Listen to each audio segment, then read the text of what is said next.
자, 우리 기도 제목을 한번 따라 하실까요? 주 안에서 믿음에 굳게 서게 하시고 나의 이름이 생명책에 있는 삶을 살게 하소서. 할렐루야. 아멘. 네, 오늘 말씀은 참 특이하죠. 생명책이라고 하는 하늘 보좌 옆에 있는 생명책에 대한 이야기가 나와요. 요한계시록에 나오고 여기 나와요.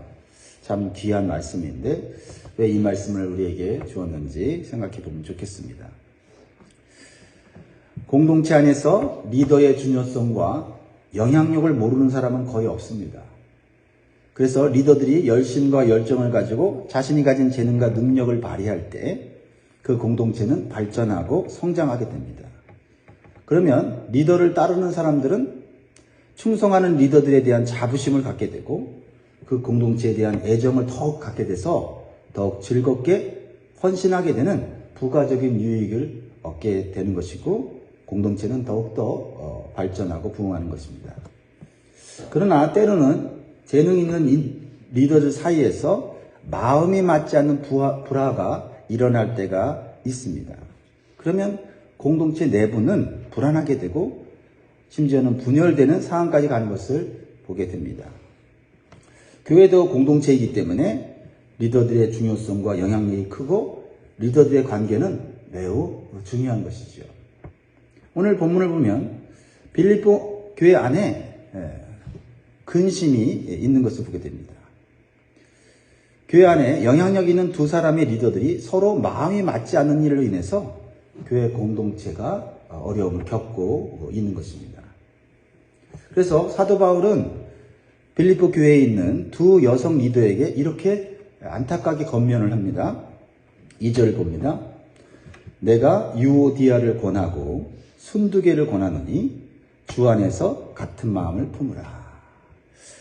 유오디아와 순두개라는 이름을 이 성경에 이렇게 기록할 정도로 빌립보 교회에 이 두 사람은 매우 중요한 역할을 하고 있는 리더들이었다라는 것을 증거하고 있어요.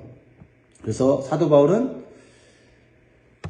누가 더 잘했고 누가 더 잘못했는지를 말하지 않고 두 리더들을 향해서 권면하면서 같은 마음을 품으라고 권면하고 있어요.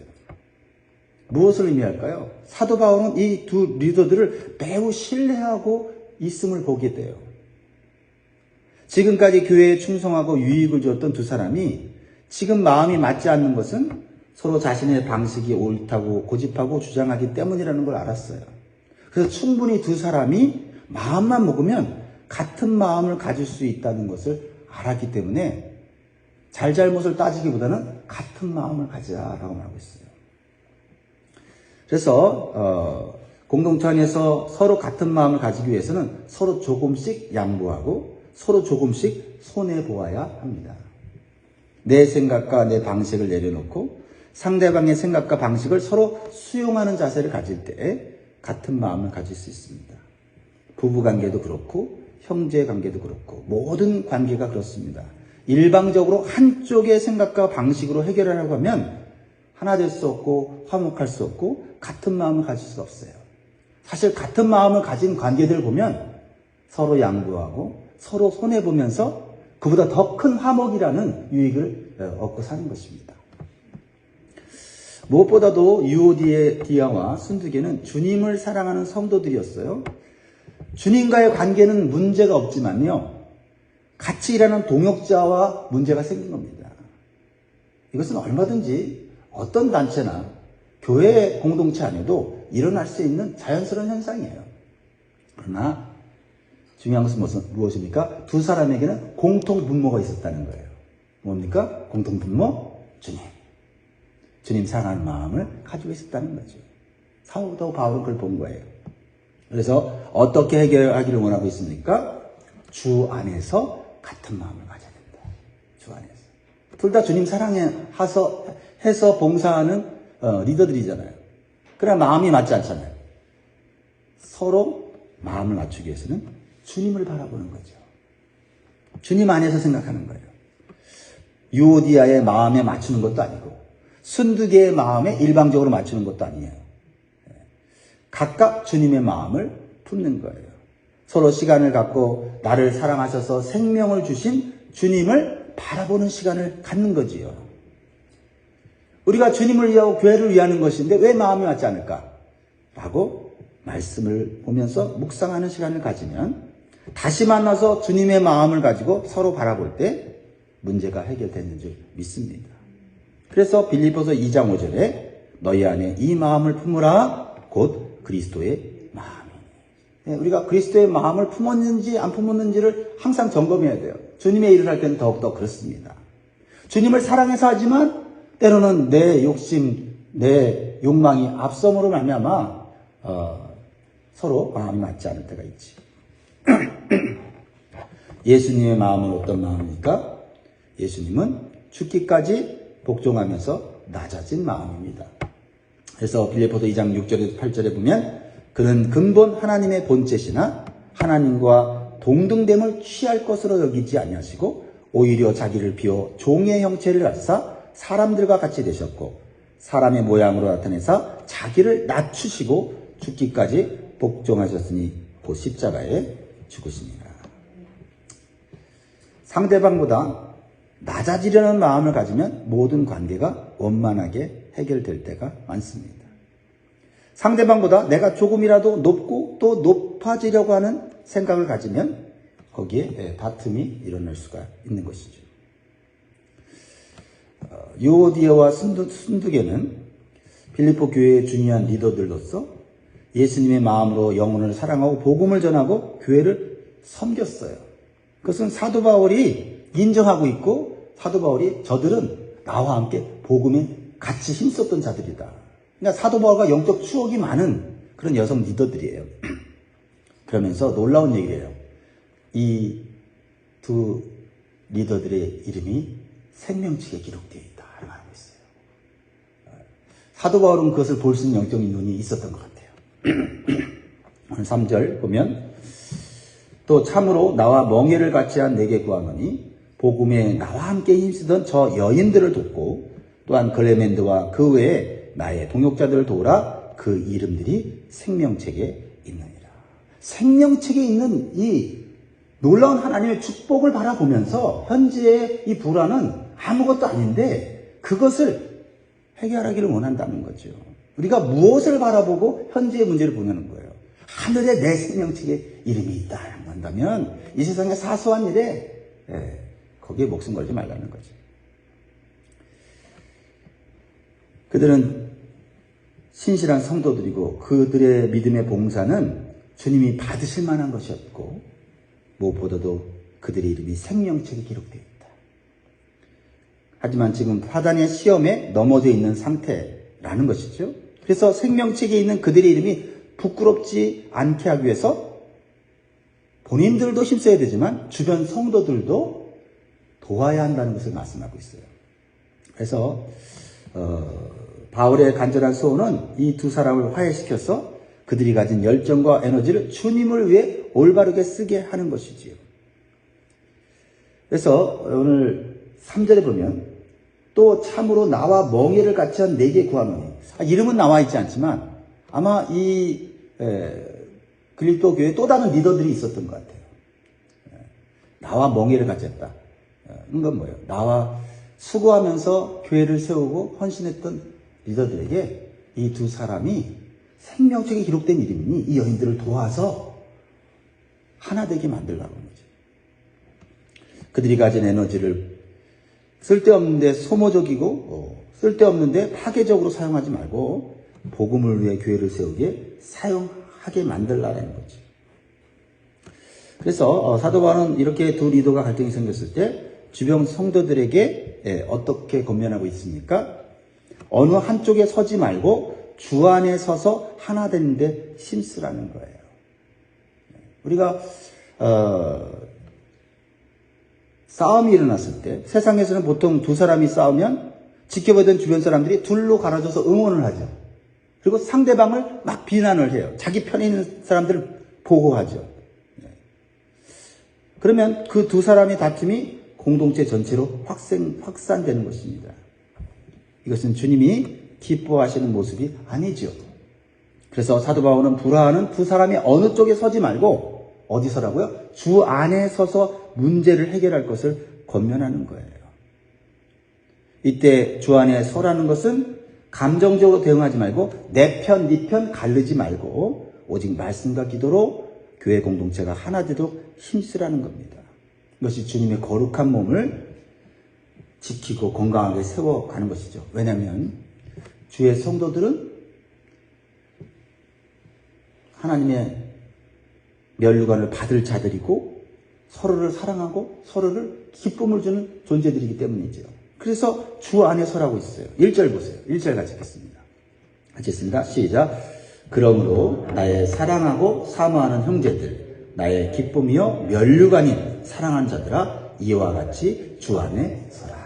주 안에 서라는 거예요. 이 사람 앞에 서고 저 사람 앞에 서지 말고 편가르기 하지 말고 주님의 몸인 교회를 세우는 쪽으로 서서 화합시키라는 거죠. 같은 마음을 가지라는 거예요. 중요한 것은 누가 옳으냐 그르냐보다 더 중요한 것은 이 일로 인하여 교회가 분열되느냐 안 되느냐가 더 중요하기 때문에 주님의 몸을 하나 되기 위하여 함께 있어라. 그렇습니다. 사랑하는 성도 여러분, 주 안에서 같은 마음을 품고 신앙생활 하시기를 힘쓰기를 간절히 바랍니다. 우리는 누구나 불화할 수 있어요. 그러나 그 문제가 주님의 복음에 방해받는 것이라면 그 분쟁과 다툼을 화해시켜 그 잘못된 에너지를 올바른 에너지로 쓸 수 있도록 돕는 그런 거룩한 공동체, 건강한 공동체가 되어줄 줄 믿습니다. 그래야만 복음이 땅끝까지 전파되는 일을 주님 오시는 그날까지 할 수 있기 때문입니다. 그러면 본문 4절부터 생명책에 이름이 기록된 성도들은 어떤 삶을 살아야 되는지 교훈해주고 있지요. 저는 제 이름이 생명책에 기록되어 있기를 원합니다. 또한 이 자리에 같이 기도하는 성도들의 이름이 생명책에 기록된 줄 믿습니다. 그러면 하늘에 생명책이 있는 성도는 어떤 삶을 살아야 되느냐? 첫 번째, 주 안에서 항상 기뻐해야 합니다. 그렇죠? 우리가 세상에 살면서 물질적으로나 환경적으로 좋을 때도 있지만 어려울 때도 있잖아요. 그렇죠? 그러나 우리가 항상 기뻐할 수 있는 이유가 하나님 나라의 생명책에 이름이 있다라는 거죠. 이거 하나만으로도 기뻐할 수 있어야 한다는 거죠. 그것이 얼마나 귀중한지를 깨닫는다면 그럴 수 있다는 거죠.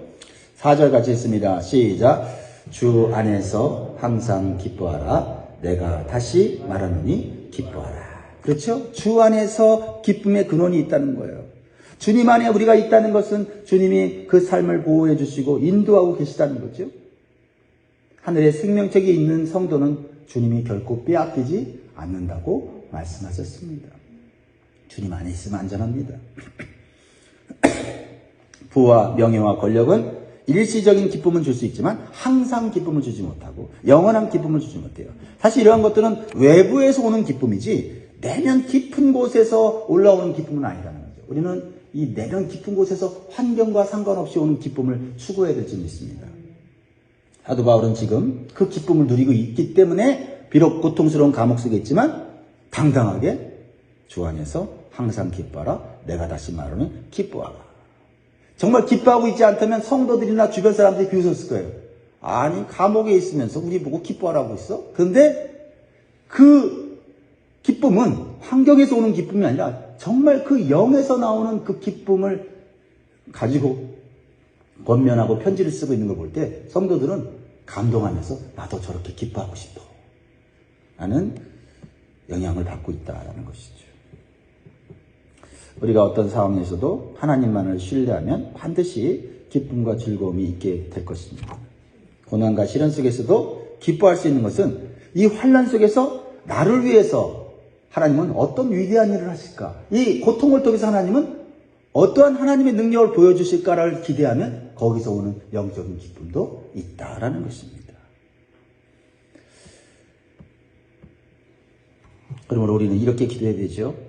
어떠한 상황 속에서도 주님의 구원과 능력을 신뢰할 수 있는 믿음을 주시고 그 믿음으로 항상 기뻐할 수 있게 해주십시오. 자, 하늘의 생명책에 이름이 있는 성도는 두 번째로는 모든 사람들에게 관용을 보여주는 삶을 살아야 돼요. 모든 사람에게 관용을 보여주는 삶을 살아야 된다. 5절 같이 있습니다. 시작. 너희 관용을 모든 사람에게 알게 하라. 주께서 가까우십니다. 관용과 주님의 재림을 연결하고 있지요. 왜 그럴까요? 관용이란 다른 사람이 잘못한 것을 넉넉한 마음으로 이해해 주는 거예요. 그럴 수도 있지. 더 나아가 불쌍히 여기고 용납하고 용서하는 것을 말하죠. 왜냐하면 주님은 우리를 관용으로 대해 주셨기 때문에 우리가 사실 구원받았어요. 우리의 상황을 이해해 주고 우리의 불순종과 우리의 연약함을 주님이 받아주셨기 때문에 우리가 회개할 기회가 있었고 또한 우리가 구원받을 수 있게 됐다는 거죠. 주님의 관용으로 우리는 살아가기 때문에 우리도 주님의 그런 관용을 받은 사람으로서 그 주님의 그 관용을 다른 사람들에게 보여주며 살아야 된다는 거죠.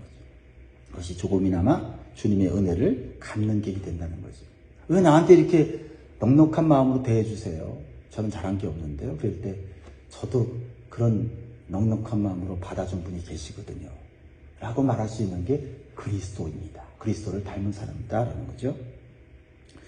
아브라함이 하나님께서 큰 축복을 받은 이유 중에 하나는 그가 관용과 양보하는 마음을 가졌기 때문이에요. 또한 이런 아버지 아브라함의 관용의 정신을 본받아서 아들이 가나안 땅에서 하나님의 큰 축복을 받는 것을 알게 되죠. 그래서 억울하지만 양보했더니 더 이상 양보하지 않아도 되는 넓은 땅, 르호봇의 축복을 받았지 않습니까? 그러나 관용하는 것이 생각처럼 그렇게 쉽지가 않아요. 계속해서 관용하면서 살면 손해도 보고 억울한 일도 당하고 상처도 받습니다. 사람들이 우습게 여기는 것 같고 함부로 대하는 것 같기도 해요. 그런데 모든 사람에게 관용하라고 한 말씀, 그 이유가 뭡니까? 주님께서 가까우시다라는 말씀의 핵심이 있죠. 주님의 재림이 가깝다는 겁니다. 주님의 재림 때에는 우리가 행한 대로 다 갚아주시기 때문에 우리가 결코 관용한 것을 인해서 비참해지거나 또한 불행해지지는 않는다는 거죠. 오히려 주님께서 그날에 위로해 주시고 보상해 주시고 악한 원수들로부터 받은 고통을 신원해 주시고 갚아 주시는 줄 믿습니다. 관용의 삶은 주님의 삶을 본받고 실천하는 것이기도 하지만 관용의 삶은 점점 강팍해지고 인정이 사라지는 세상에서 주님의 재림을 준비하는 성도의 증거이기도 해요. 내가 이 강팍한 세상과 따라가지 않고 나는 오히려 관용의 마음으로 사는 걸 볼 때 내가 주님의 재림을 준비하고 있구나 라는 것을 깨달을 수 있다는 거죠. 그래서 우리는 항상 마음을 넓히려고 기도해야 할 줄 믿습니다. 그러기 위해서 우리는 기도해야 한다는 거죠. 생명책에 이름이 기록된 성도들은 어떻게 기도해야 됩니까? 마지막 세 번째로는 감사함으로 하나님께 기도하라는 것입니다. 감사함으로 기도하라. 그냥 기도하는 게 아니고 감사함으로 기도하라는 거죠. 6절 말씀 같이 있습니다. 아무것도 염려하지 말고 다만 모든 일에 기도와 간구로 너희 구할 것을 감사함으로 하나님께 아뢰라. 염려하는 삶을 사는 삶이 있고 감사하는 삶을 삶이 있지요. 염려의 해결책은 감사다라는 것을 보여주고 있습니다. 우리는 염려하지 않을 수 없는 세상에 살고 있지요. 그러나 염려는 근본적으로 하나님을 온전히 신뢰하지 못하는 불신앙과 의심에서 나오는 거예요. 내가 의도하지 않았지만 염려가 하고 그 염려를 붙잡고 있는 것은 하나님을 온전히 신뢰하지 못하는 믿음, 연약한 믿음에서 오는 거죠. 그래서 염려가 생길 때마다 하나님은 우리의 그 연약함을 아세요. 그래서 하나님 앞에 기도하고 염려를 던져버리면 하나님이 돌봐주신다고 했습니다. 그리고 오늘 염려만이 아니라 모든 일은 작은 일, 큰 일. 에이, 작은 일은 내가 알아서 해결하면 되지 라고 아니라 작은 일도 하나님 앞에 기도와 간구로 아뢰면 하나님께서 지혜를 주시고 감당할 수 있는 힘을 주신다는 겁니다. 기도할 때 염려가 많고 근심이 많아져서 절망적인 태도로 기도하는 것이 아니라 오히려 감사함으로 기도한다면 하나님이 놀라운 축복을 주신다는 겁니다. 왜 그렇습니까? 하나님 우리가 기도를 시작할 때부터 그 문제를 해결하기 위해서 일하시기 때문이에요. 기도할 때 이미 그 기도한 대로 이루어 주시고 또 내 뜻대로는 이루어지지 않아도 합력하여 선을 이루어 주시는 분임을 믿고 감사함으로 기도할 수 있죠. 그러니까 감사함의 기도는 믿음의 기도죠. 내가 기도하면 하나님이 일하시고 그리고 하나님께서 내가 생각하는 것보다 더 풍성하게 이루실 것을 믿으니까 감사가 먼저 나오는 것이지요. 그러면서 바로 우리에게 주는 기도 응답의 축복이 있는데 그것이 바로 하나님의 평강이라는 겁니다. 7절에 보면 같이 읽습니다. 시작. 그리하면 모든 지각에 뛰어난 하나님의 평강이 그리스도 예수 안에서 너의 마음과 생각을 지키시리라. 기도가 바로 응답되지 않아도 그 기도가 응답되었다고 하는 것을 우리 안에 주시는 사인이 평강이죠. 그래서 이 평강은 축복 중에 축복이라고 말을 합니다. 왜냐하면 하나님 나라에서 영원히 누리게 될 그 안식과 행복의 그 상태가 바로 샬롬, 평강이기 때문이죠. 천국의 맛을 이미 기도 응답을 통해서 받는 거예요. 그러면 기도 응답이 이루어지는 과정 속에서 전전긍긍하지 않고 하나님의 평강으로 기다릴 줄도 알고 인내할 줄도 알고 오래 참을 줄도 알고 하면서 오히려 그 기간 안에 하나님을 찬송하며 살아갈 수 있다는 거죠. 그러므로 기도에서 바로 응답이 되지 않는다 할지라도 기도함으로써 우리의 마음과 생각이 잘못된 방향으로 흐르지 않도록 이끌어 주시서 우리가 믿음으로 승리하도록 해주시는 하나님의 놀라운 축복인 줄 믿습니다. 사도 바울은 생명책에 이름이 기록된 우리들에게 복된 믿음의 삶이 무엇인지를 권면하고 있습니다. 세 가지죠. 주 안에서 항상 기뻐하라. 모든 사람에게 관용하라. 그리고 감사함으로 기도하라고 말씀하고 계십니다. 오늘 이 말씀을 마음에 새기시고 승리하기를 원합니다. 오늘 우리에게 주신 기도 제목을 기억하며 말씀을 맺겠습니다. 주 안에서 믿음에 굳게 서게 하시고 나의 이름이 생명책에 있는 삶을 살게 하소서. 기도하겠습니다. 하나님 아버지, 오늘 우리에게 이렇게 축복해 주셔서 하나님 앞에 나올 수 있는 믿음을 주시고 건강을 주시고 또 하나님을 향할 수 있는 마음을 허락하셔서 감사합니다. 하나님 우리 공동체를 사랑하셔서 이 어려운 시기에도 평안하게 하시고 많은 사람들이 어려운 가운데 주님의 사역과 봉사에 동참하게 해주셔서 감사합니다. 다시 시작하는 과정 속에 쉽지 않은 일들은 있지만 장애물은 있지만 모든 성도들이 함께 참여하라고 하고 하나님의 교회를 온전히 세우려고 힘쓰는 것을 볼 때 하나님께 영광을 돌립니다. 그러나 우리가 주 안에 믿음에 굳게 설 수 있도록 도와주시고 이리저리 좌우로 치우치지 않게 우리의 마음과 생각을 지켜주옵소서. 오직 주의 말씀 진리 안에서 판단하고 선택할 수 있는 지혜를 허락하여 주시고 생명책에 이름이 기록된 것이 가장 큰 축복임을 깨달아 하나님 사소한 일에 우리가 생명을 걸고 목숨을 걸지 않게 도와주옵소서. 하나님 그 모든 사람에게 관용할 수 있는 주님의 마음을 허락하여 주시고 염려 가운데서도 감사함으로 기도할 수 있는 믿음을 허락하여 주옵소서. 우리 사랑하는 성도들 오늘 하루를 시작합니다. 또 직장에서 또 세상에서 많은 어려운 일들을 감당할 때 하나님 함께 하시면 믿게 하시고 억울한 일, 힘든 일 만날 때 오늘 말씀을 기억하면서 넉넉한 마음으로 이길 수 있게 도와주옵소서. 말씀이 없이 하루를 출발하는 성도들 그들의 마음속에 말씀을 사모하는 마음을 허락하여 주시고 특별히 3일째 되는 날 주님 앞에 나와 예배하는 그러한 성도들의 삶이 되게 도와주옵소서. 그래서 세상에 살다가 모든 걸 내려놓고 수요일 저녁이 되면 주 앞에 나와 감사하며 다시 새로운 3일을 살을 수 있는 그런 영적 훈련, 경건의 훈련이 되어지는 모든 성도들 되게 도와주시고 또 우리가 본이 될 수 있게 도와주옵소서. 우리 자녀들 오늘 한 날도 세상으로 향하지 않고 그 마음이 하나님을 향하여 하나님의 도우심을 받는 복된 하루 되게 하여 주옵소서. 감사드리며 예수님의 이름으로 기도드립니다. 아멘.